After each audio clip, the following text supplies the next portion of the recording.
Imagine running a restaurant in India. You go to order a gas cylinder and the dealer says, households first, come back later.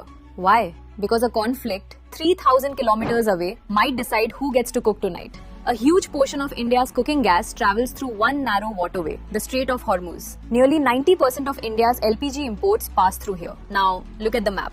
On one side, Iran. And when tensions rise in that region, shipping becomes risky. Insurance costs rise, tankers slow down, fuel prices spike, and suddenly, the shock reaches Indian kitchens. India has more than 30 crore LPG connections today. A big reason for that is Pradhan Mantri Ujjwala Yojana. Millions of families moved from firewood to LPG.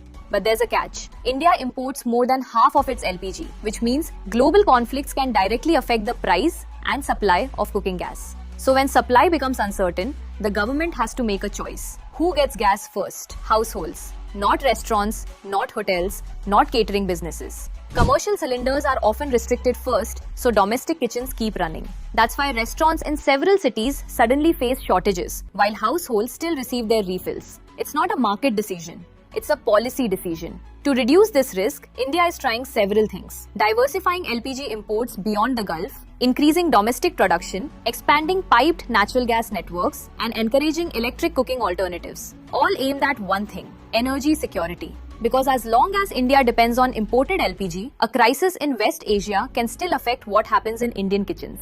Now imagine, you're the IAS officer designing India's LPG policy. What would you do? More subsidies? Electric kitchens? Or reduce imports completely? Tell me in the comments.